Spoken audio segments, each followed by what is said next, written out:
আচ্ছা, আমরা এখন এক্সপেরিমেন্ট 3 শুরু করতে যাচ্ছি।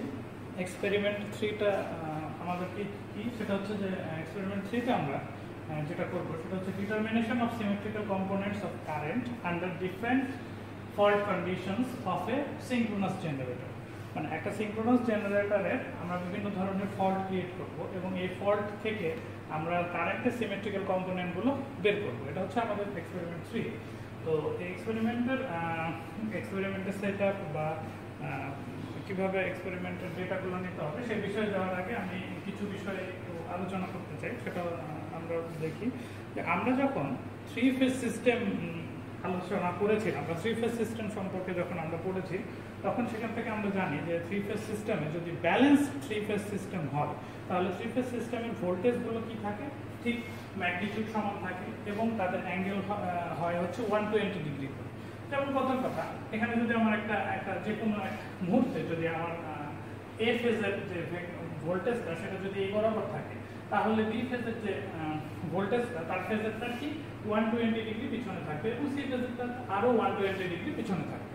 তো ফলে আমি যদি এই তিনটা ফেজরকে ঘড়ির কাঁটার বিপরীত দিকে ঘুরাই তাহলে VA যেটা সেটা আগের দিকে পৌঁছাবে এবং তারপর দিকে পৌঁছাবে VB এবং তারপর দিকে পৌঁছাবে VC। ফলে আমরা বলতে পারি এই সিস্টেমের ফেজ সিকোয়েন্স তখন আমরা বলবো যে ABC সিকোয়েন্স।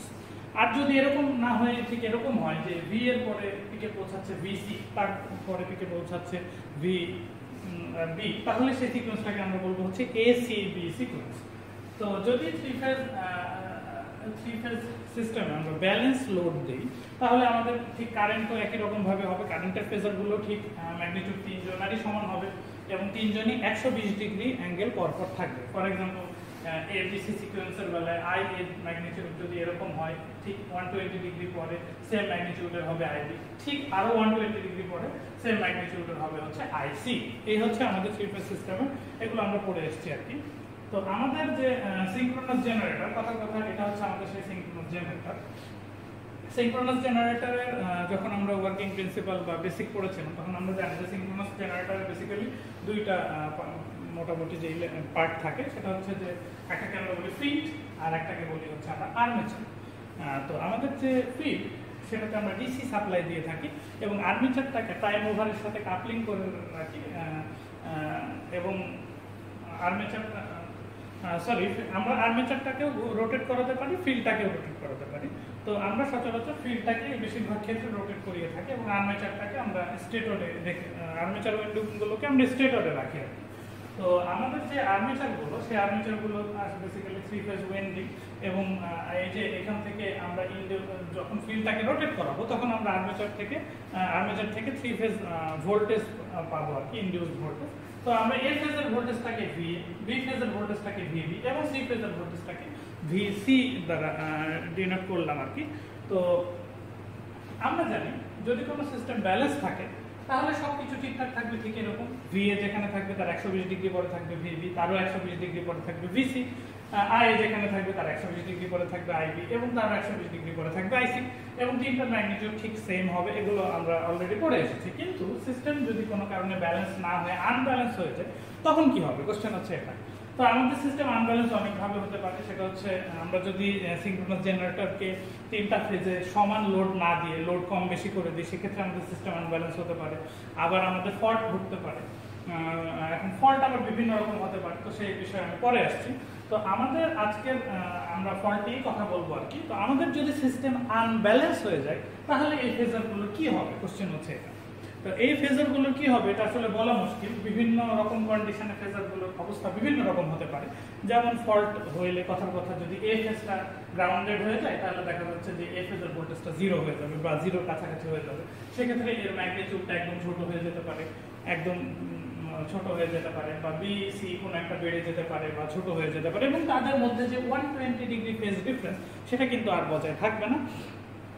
তখন আমাদের ফেজারগুলোর অবস্থা ঠিক এরকম সুন্দর 120 ডিগ্রি পর এরকম আর থাকবে না, তখন তারা বিভিন্ন রকম অ্যালাইনমেন্টে হয়ে যাবে। তো সেই ক্ষেত্রে আমাদের থ্রি ফেজ সিস্টেমটাকে আমরা ক্যালকুলেশন করতে আমাদের যথেষ্ট বেগ পেতে হবে।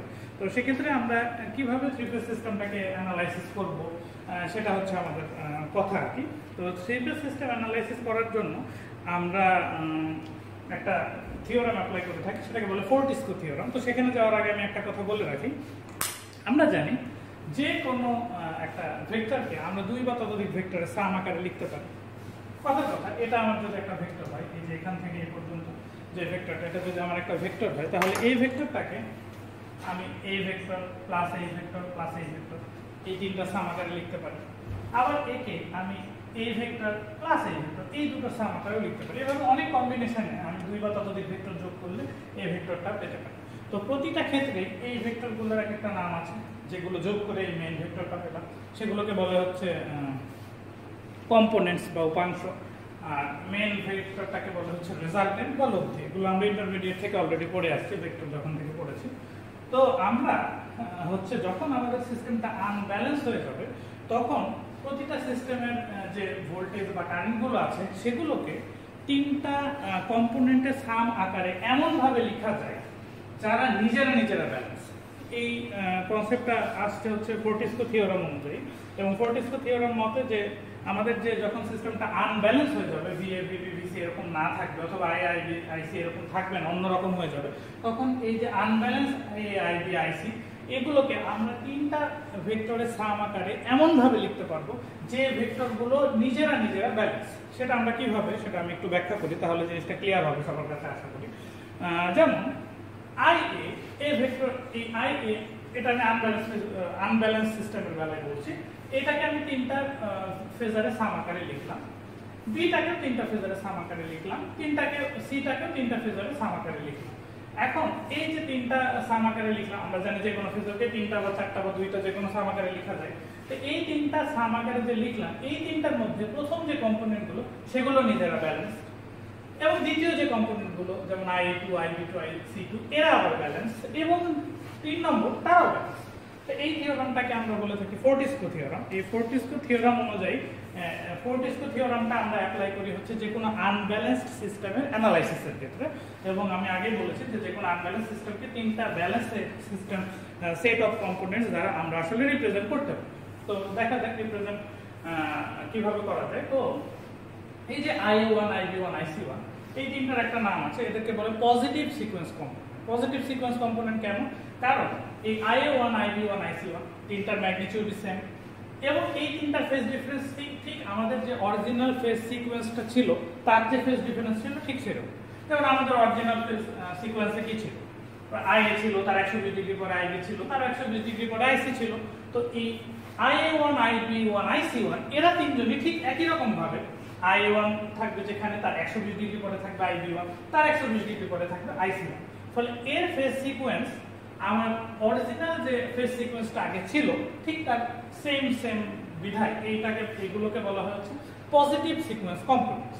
ঠিক অনুরূপভাবে পরের গুলো, এখন এই IA1 IB1 IC1 এই তিনটার ম্যাগনিটিউড কিন্তু সমান হবে, কিন্তু IA1 কিন্তু আবার এটা সমান হবে অবভিয়াসলি, কারণ IA1 এর সাথে আরো কিছু যোগ হলে IA হবে, এই হচ্ছে কথা। তো একইভাবে পরের কম্পোনেন্টগুলো IA2 IB2 IC2 এরা নিজেরা ব্যালেন্স, এদের ম্যাগনিটিউড গুলো সমান হবে, তবে এদের ফেজ সিকোয়েন্স অরিজিনাল যে ফেজ সিকোয়েন্স ছিল তার উল্টো হবে। তো আমাদের যে ফেজ সিকোয়েন্স আমরা জানি, আমাদের এক্ষেত্রে আমরা বলছি যে ABC যদি সিকোয়েন্স হয় তাহলে এর সিকোয়েন্স হবে হচ্ছে ACB, এবং আমি এঁকেছি দেখেন এখানে IA2 ঠিক তার 120 ডিগ্রি পরে IC2 এবং ফলে আগে IA2 কে পৌঁছাবে, তারপর IC2, তারপর IB2, ফলে এর ফেজ সিকোয়েন্স অরিজিনাল ফেজ সিকোয়েন্সের উল্টো। এই জন্য এটাকে বলা হয় নেগেটিভ সিকোয়েন্স কম্পোনেন্টস। আর পরের যে অংশটুকু IA0 IB0 IC0 এগুলোকে বলা হয় জিরো সিকোয়েন্স কম্পোনেন্টস, কারণ এদের নিজেদের মধ্যে কোনো ফেজ ডিফারেন্স নেই, তাদের ম্যাগনিটিউডও সমান, তাদের অ্যাঙ্গেলও সমান। এই হচ্ছে ব্যাপার। এখন এই IA1 এই IA2 এবং IA0 এদের অ্যাঙ্গেল এবং ডিরেকশন এমন যে এই তিনটাকে যদি আমি যোগ করি সেটা IA এর ঠিক সমান হবে, এবং এটা ম্যাথমেটিক্যালি প্রুভ করেছেন মিস্টার ফোর্টিস্কো আর কি। তো যাই হোক, এখন এটাকে আমরা একটু ম্যাথমেটিক্যালি ফেভারেবল করার জন্য একটা কাজ করতে চাচ্ছি। তো তার আগে আমি বলে নিই, আমরা একটা ম্যাট্রিক্স কল্পনা করছি, আমরা একটা ফেজর বা ভেক্টর কনসিডার করছি, যেটাকে আমরা বলছি এ ভেক্টর। এ ভেক্টরটা কি? এ ভেক্টরটা হচ্ছে এমন একটা ভেক্টর যার ম্যাগনিটিউড হচ্ছে 1 এবং অ্যাঙ্গেল হচ্ছে 120 ডিগ্রি। তো আমরা জানি যে কোনো কিছুর ম্যাগনিটিউড যদি 1 হয় তাহলে তাকে যদি আমি তার যে কোনো কিছুর সাথে গুণ দিতে পারি, কোনো অসুবিধা নেই, সে যার সাথে গুণ দিচ্ছি তার ম্যাগনিটিউডের কোনো চেঞ্জ করবে না। কিন্তু তার অ্যাঙ্গেল হচ্ছে 120 ডিগ্রি। অ্যাঙ্গেল 120 ডিগ্রি মানে কি, যেহেতু একটা পজিটিভ অ্যাঙ্গেল, অথবা আমরা জানি দুটো ফেজরকে যদি আমরা গুণ করি তাহলে ম্যাগনিটিউড গুণ হবে আর অ্যাঙ্গেলটা যোগ হবে, রাইট? ফলে এই এ ভেক্টর দিয়ে আমি যদি কাউকে গুণ করি তাহলে তার ম্যাগনিটিউডের কোনো চেঞ্জ হবে না, কিন্তু তার অ্যাঙ্গেলটা 120 ডিগ্রি অ্যান্টি ক্লকওয়াইজ ঘুরে যাবে। কারণ আমরা জানি পজিটিভ অ্যাঙ্গেল বলতে আমরা কি বুঝি, ঘড়ির কাঁটার বিপরীত দিকে বা অ্যান্টি ক্লকওয়াইজ ঘুরে যে অ্যাঙ্গেল আমরা পাই সেটা। ফলে যে কোনো একটা ফেজর এখানে আছে, এর সাথে যদি আমি একে গুণ দিই ম্যাগনিটিউড সেম থাকবে, শুধু সেই অ্যান্টি ক্লকওয়াইজ 120 ডিগ্রি রোটেট হয়ে যাবে। এটা হচ্ছে এ ভেক্টরের কাজ আর কি। তো আমরা এখন আমাদের যে IA1, IA2, IA0 এই তিনটা টার্মে বাকি আমাদের যে ভেক্টরগুলো আছে সেগুলোকে লিখতে চাচ্ছি। তাহলে কিভাবে এটা লেখা যায়? যেমন কথার কথা, এখানে আমার IA1 আছে, তো এখানে আমার আছে IC1, এখানে আছে IB1। তাহলে আমি IB1 কে যদি IA1 এর টার্মে লিখতে চাই তাহলে আমাকে কি করতে হবে, একে ঘড়ির কাঁটার বিপরীত দিকে 120 ডিগ্রি আরো 120 ডিগ্রি, I mean 240 ডিগ্রি ঘোরাতে হবে, রাইট? ফলে আমি IB1 সমান সমান লিখতে পারি আমি কি a স্কয়ার, কারণ আমাকে দুইবার এই দিয়ে গুণ দিতে হবে, কারণ 120 plus 120 degree equal to 240 degree, a square into IA1। এটা কিন্তু আমরা লিখতে পারি। লিখলে তাহলে কি হয়, আমার যেহেতু এই IB1 আর IA1 এর ম্যাগনিটিউডটা সেম এবং তাদের মধ্যে ফেজ ডিফারেন্স হচ্ছে 240, তাহলে আমাকে এখান থেকে দুইবার ঘোরাতে হবে 120 প্লাস 120। এবং IC1 এটা সমান সমান যদি আমি এটাকে যদি আমি IA1 এর টার্মে লিখতে চাই তাহলে কি করতে হবে, এটার বেলায় জাস্ট 120 ডিগ্রি অ্যান্টি ক্লকওয়াইজ ঘোরালেই হয়ে যাচ্ছে। ফলে একে আমি লিখতে পারবো AIA1, এটা আমি লিখতে পারবো, রাইট? তো দেখেন IB1 সমান লেখা আছে a স্কয়ার IA1 এবং IC1 সমান লেখা আছে AIA1। ঠিক একইভাবে আমরা যদি এই যে IB2 এবং IC2 কে IA2 এর টার্মে লিখতে চাই তাহলে আগের মতো ঠিক একই সিস্টেম, যেমন IB2 এটা সমান সমান আমি লিখতে পারবো AIA2, এটা লিখতে পারবো, মানে IA2 দিয়ে আমি IB2 IC2 কে রিপ্রেজেন্ট করছি। আর IC2 সমান সমান আমি এটাকে যেহেতু দুইবার ঘোরাতে হবে 120 ডিগ্রি করে, তাহলে a স্কয়ার IA2 এটা আমি লিখতে পারবো। ফলে এই জায়গায় IB2 এর জায়গায় আমি AIA2 আর IC2 এর জায়গায় a স্কয়ার IA2 এটা লিখে দিচ্ছি। আর বাকি রইল IA0, IB0, IC0। যেহেতু এই তিনটা ম্যাগনিটিউড সেম এবং অ্যাঙ্গেলও সেম, অতএব আমি তিনটাকে আর ঘোরাঘুরির প্রয়োজন নেই, জাস্ট IB0 এর জায়গায় আমি সরাসরি IA0, IC0 এর জায়গায় সরাসরি IA0 লিখে ফেলেছি। এটা আমি লিখে ফেলতে পারি। তো এখন আমরা করলাম কি, এটাকে একটা ম্যাট্রিক্স ফর্মে নিতে চাই, তাহলে IA, IB, IC এই তিনটাকে একটা কলাম ম্যাট্রিক্স আকারে লিখলাম। আর এদিকে আমার কি কি কমন রয়ে যাচ্ছে দেখেন, এখানে আমার IA1, এখানে IA1, এইখানেও IA1, এই তিনটা কমন রয়ে যাচ্ছে। আবার IA2 এই জায়গাতে আমার রয়ে গেল IA2, এই গেল IA2, আর বাকিগুলো সবগুলো তো IA0, এই তিনটা আমার কমন। ফলে এই তিনটা মিলে আমাকে একটা কলাম ম্যাট্রিক্স ক্রিয়েট করতে হবে এবং মাঝখানে যে ম্যাট্রিক্সটা থাকবে সেটা হবে 1 1 1, এই যে 1 1 1, এটা হবে a square a1, a square a1, পরেরটা a স্কয়ার 1। ফলে আমরা এই ইকুয়েশনগুলোকে ম্যাট্রিক্স ফর্মে যদি লিখতে চাই তাহলে এভাবে লিখতে হবে, কারণ আমরা জানি যে দুটো ম্যাট্রিক্স যদি সেম হয় তাহলে তার প্রত্যেকটা এলিমেন্ট ইকুয়াল টু পাশের ম্যাট্রিক্সের একদম সেম ইকুইপমেন্ট কম্পোনেন্ট সমান লেখা যায়। তো এটাকে যদি আমি গুণ দিই তাহলে এখানে গুণ দিলে IA1, IA2, IA0 হবে এবং IA সমান সমান ওইটা এবং এখানে ওইটাই আছে। ঠিক একইভাবে গুণ করলে আপনারা প্রত্যেকটা পেয়ে যাবেন এই ইকুয়েশনগুলো, এটাকে জাস্ট ম্যাট্রিক্স ফর্মে লিখেছি। তো এখন আমার যে positive sequence component, negative sequence component, zero sequence কম্পোনেন্টগুলো আছে এগুলো তো থিওরিটিক্যাল কনসেপ্ট। তো আমি এদেরকে বের করতে চাই, তাহলে এদেরকে বের করতে গেলে কি হবে, তো আমি এই যে ম্যাট্রিক্সটা আছে এটাকে ইনভার্স করে এর পাশে দিয়ে মানে ইনভার্স করে এর সাথে গুণ দিয়ে দিলে আমার হচ্ছে IA1, IA2, IA0 এই ম্যাট্রিক্সটা পাবো। তো তার আগে আমি এই ম্যাট্রিক্সটাকে আমি লিখলাম IP, এই ম্যাট্রিক্সটাকে ক্যাপিটাল এ এবং এই ম্যাট্রিক্সটাকে লিখলাম IS। এই তিনটা ম্যাট্রিক্সের তিনটা আলাদা আলাদা নাম আছে আর কি। তো যেমন IP এটাকে বলে ফেজ কারেন্ট ভেক্টর, কারণ এখানে আমরা যে কারেন্ট এর মধ্যেকার যে কম্পোনেন্টগুলো সেগুলো প্রত্যেকটা ইন্ডিভিজুয়াল ফেজ কারেন্ট। আর IS যেটা সেটাকে বলে হচ্ছে আপনার symmetrical components, symmetrical current components vector, কারণ IS এর মধ্যে মাঝে যে এলিমেন্টসগুলো আছে সেগুলো সবগুলোই বেসিক্যালি কারেন্টের সিমেট্রিক্যাল কম্পোনেন্ট অফ কারেন্ট, কারণ IA1, IA2, IA0 এগুলো তো সিমেট্রিক্যাল কম্পোনেন্ট। আর এই যে ভেক্টর এটাকে বলা হয় সিমেট্রিক্যাল কম্পোনেন্ট ট্রান্সফরমেশন ম্যাট্রিক্স, এটা হচ্ছে এর নাম। তো আমরা এখান থেকে লিখতে পারি যে IS, কারণ আমরা IS বের করতে চাচ্ছি IS এর প্রত্যেকটা এলিমেন্ট, তাহলে IS সমান লিখতে পারি A ইনভার্স ইনটু IP, এই হচ্ছে কথা। তাহলে এখন এই ইনভার্স, এখন এটাকে আমাকে ইনভার্স করতে হবে। এখন যে কোনো একটা ম্যাট্রিক্সকে যদি আমি ইনভার্স করতে চাই তাহলে তার ইনভার্স করার যে নিয়ম সেটা আমরা ফলো করলে জাস্ট ইনভার্স করে ফেলতে পারবো। তো এটা আমি দেখাচ্ছি না, এটা নিজেদেরকে করে ফেলতে হবে। তো এটাকে যদি আমি ইনভার্স করি তাহলে প্রথমে কি করতে হবে, ডিটারমিনেন্ট ভ্যালু বের করতে হবে। ডিটারমিনেন্ট ভ্যালু দিয়ে তাকে ভাগ করতে হবে, এবং এই ডিটারমিনেন্ট ভ্যালু যদি আপনি বের করেন দেখবেন যে এটা 3 হবে, তাহলে 3 দিয়ে ভাগ দিতে হবে, বিধায় নিচে 1/3। আর এগুলো মাইনর কোফ্যাক্টর এগুলো সবকিছু বের করে ইনভার্স যদি আপনি করেন তাহলে এই 1/3 1a square 1a square a 111 এটা আপনি পেয়ে যাবেন। এই হলো কথা। তো আমরা তাহলে এখান থেকে লিখতে পারি ia1 ia2 ia0 সমান 1/3 into 1a square 1a square a 111 into ia ib ic, এটা আমরা লিখতে পারি। তো এখান থেকে এই ইকুয়েশন থেকে আমরা বেসিক্যালি যে আমাদের ia1 ia2 ia0 এগুলো আমরা বের করে ফেলতে পারি। যেমন ia1 সমান কি হবে 1/3 ইনটু এটা ইনটু এটা, মানে ia plus a square ib plus a square ic। অনুরূপভাবে ia2 সমান 1/3 ia plus a square ib plus aic, আর ia0 সমান 1/3 into ia plus ib plus ic, এটা আমরা লিখতে পারি। তো এখন ia plus ib plus ic এটা সমান আমরা কি লিখতে পারি, এটা সমান আমরা লিখতে পারি নিউট্রাল কারেন্ট। কারণ আমরা জানি যে আমাদের যে তিনটা ফেজ কারেন্ট আছে, কথার কথা এটা আমাদের সিঙ্ক্রোনাস জেনারেটরের যে IA কারেন্ট এদিক দিয়ে ফ্লো হচ্ছে, IB টা এদিক দিয়ে ফ্লো হচ্ছে, IC এদিক দিয়ে ফ্লো হচ্ছে। তারপর এখানে আমার তিনটা ওয়াই কানেক্টেড লোড আছে। এই লোডে যে এখানে IB এখানে IA এখানে IC তারা সবাই মিলে সামটা এদিক দিয়ে ফ্লো হবে, এটাকে আমরা এই জন্য এটাকে বলি নিউট্রাল কারেন্ট, রাইট? নিউট্রাল ভাবে ফিরে আসবে। তো আমরা আমাদের এই যে তাহলে আমরা এখান থেকে লিখতে পারি IA0 সমান 1/3 ইনটু IN বা নিউট্রাল কারেন্ট।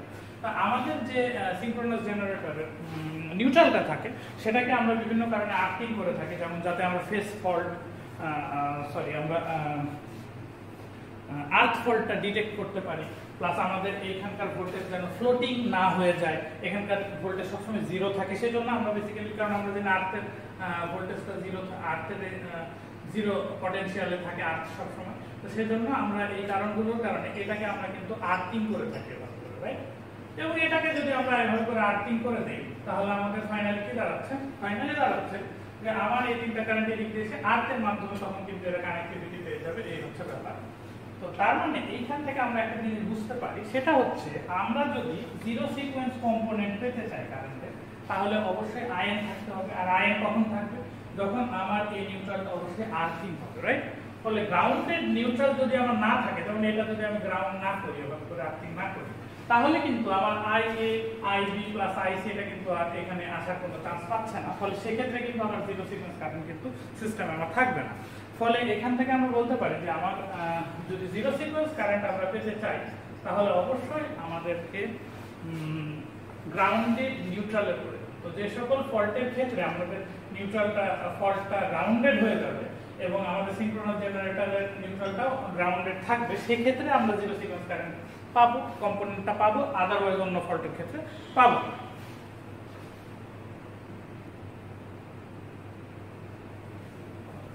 তো আমরা আমাদের ইকুয়েশনটা পেয়ে গেছি, সেটা হচ্ছে সিমেট্রিক্যাল কম্পোনেন্টস অফ কারেন্টের I1 I2 I0 সমান 1/3 into 1a square 1a square a 111 IA IB IC। তো এখন আমরা যেটা এক্সপেরিমেন্টাল সেটআপে করতে যাচ্ছি সেটা হচ্ছে আমরা তিন রকম ফল্ট ক্রিয়েট করব, এবং তিন রকম ফল্ট ক্রিয়েট করে প্রত্যেকটা ফেজের কারেন্টগুলো আমরা মাপবো, ইন্ডিভিজুয়াল ফেজগুলো। তারপর এই ম্যাট্রিক্সে বসিয়ে আমরা এই কম্পোনেন্টগুলো বের করবো এবং দেখবো যে আসলে কম্পোনেন্টগুলো কেমন হয় আর কি। তো আমরা যে আমাদের যে সিঙ্ক্রোনাস জেনারেটর, এটা আনলোডেড সিঙ্ক্রোনাস জেনারেটর, এখানে কোনো লোড থাকবে না, জাস্ট আমরা আনলোডেড সিঙ্ক্রোনাস জেনারেটরের টার্মিনালে ফল্টগুলো ক্রিয়েট করবো। তা আমরা তার আগে ফল্ট ক্রিয়েট করার আগে একটা জিনিস বলতে চাই, তো আমাদের যে ফল্টগুলো আছে বা সচরাচর যে ফল্টগুলো হয়ে থাকে সেগুলো দুই রকম। একটাকে আমরা বলি সিমেট্রিক্যাল ফল্ট, বা এটাকে থ্রি ফেজ ফল্ট বলা হয়, আর আরেকটাকে বলা হয় আনসিমেট্রিক্যাল ফল্ট। তো সিমেট্রিক্যাল ফল্ট কোনগুলো, যখন একই সাথে তিনটা ফেজ ফল্ট হয় আর কি, তখন সেই টাইপের ফল্টকে আমরা বলে থাকি সিমেট্রিক্যাল ফল্ট বা থ্রি ফেজ ফল্ট। কিন্তু তিনটা ফেজ একই সাথে যদি ফল্ট না হয় তিনটা ফেজে, তাহলে সেই ক্ষেত্রে আমরা সেই ফল্টটাকে বলে থাকি আনসিমেট্রিক্যাল। আনসিমেট্রিক্যাল ফল্ট অনেক রকম হতে পারে, যেমন single line to ground fault, মানে যে কোনো একটা লাইন দেখা যাচ্ছে গ্রাউন্ডে পড়ে গেল, মাটিতে পড়ে গেল, সেক্ষেত্রে single line to ground fault. তারপর হতে পারে দুটো লাইন, একটা লাইন আরেকটা লাইনের উপর পড়ে গেল, সেটা হতে পারে, সেটাকে আমরা বলি লাইন টু লাইন ফল্ট। আবার দুটো লাইন, একটা লাইন আরেকটা লাইনের উপর পড়ে দুইজন মিলে মাটিতে পড়ে গেল, সেটা হতে পারে, সেটাকে আমরা বলি double line to ground fault. আবার তিনটা লাইনে একজন আরেকজনের উপর পড়ে গেলে সেটাকে আমরা বলি লাইন টু লাইন ফল্ট। এই হচ্ছে ব্যাপার। প্রত্যেকটা ফল্ট আবার দুই রকম করে হতে পারে, যেমন single line to ground fault, এটা সলিড ফল্টও হতে পারে, ডিরেক্ট একটা লাইন আমার দেখা যাচ্ছে মাটিতে পড়ে গেছে, এটাও হতে পারে। আবার একটা লাইন মাটিতে না পড়ে কোনো একটা থ্রু ইম্পিডেন্স গ্রাউন্ডেড হয়েছে, লাইক গাছের উপর পড়ে যেতে পারে, সেক্ষেত্রে হতে পারে। তো সবচেয়ে বেশি অকারেন্স প্রবাবিলিটি হচ্ছে সিঙ্গেল লাইন টু গ্রাউন্ড ফল্টের, এটা 70% কেসে এই ফল্টটা ঘটে থাকে। আর 2 নম্বর যেটা লাইন টু লাইন, এটা 17% কেসে এটা ঘটে থাকে আর কি, এটা probability. R double line to ground এটা হচ্ছে 8%, আর লাইন টু লাইন এটা হচ্ছে 5%। এটার অকারেন্স প্রবাবিলিটি সবচেয়ে কম, কিন্তু এটাতে থিওরিটিক্যাল সবচেয়ে ম্যাক্সিমাম কারেন্ট পাওয়া যায় আর কি। তো আমরা প্রথমে আসি single line to ground fault, এটা আমরা কিভাবে আমাদের আনলোডেড জেনারেটরটাতে ক্রিয়েট করব। তো আমাদের যে জেনারেটর, তার দুইটা পার্ট আমি বলেছি, সেটা হচ্ছে একটা পার্ট হচ্ছে আর্মেচার, একটা হচ্ছে আমাদের ফিল্ডটাকে আমরা 3 ফেজ ওন্ড রোটর ইন্ডাকশন মোটরের মাধ্যমে ওটাকে ঘোরাবো আর কি, কারণ 3 ফেজ ওন্ড রোটর ইন্ডাকশন মোটরই আমাদের এক্ষেত্রে প্রাইম মুভার হিসেবে কাজ করবে। তো আমাদের ফিল্ডে একটা ডিসি সাপ্লাই দিতে হবে, ফলে আমাদের যে রেকটিফায়ার আছে সেই রেকটিফায়ার থেকে 7 এবং 8 নম্বর টার্মিনালে আমরা একটা ডিসি সাপ্লাই দিব, এবং ডিসি সাপ্লাই দিলে ডিসি সাপ্লাইয়ের মধ্যে দিয়ে কত কারেন্ট যাচ্ছে সেটা আমাদেরকে মাপতে হবে। ফলে এই ডিসি সাপ্লাইয়ের এই জায়গাটাতে আমরা অবশ্যই একটা আমাদেরকে অ্যামিটার কানেক্ট করতে হবে, এর কারেন্টটা কত যাচ্ছে সেটা পরিমাপ করার জন্য একটা অ্যামিটার লাগবে, প্রতিটা কেসেই লাগবে।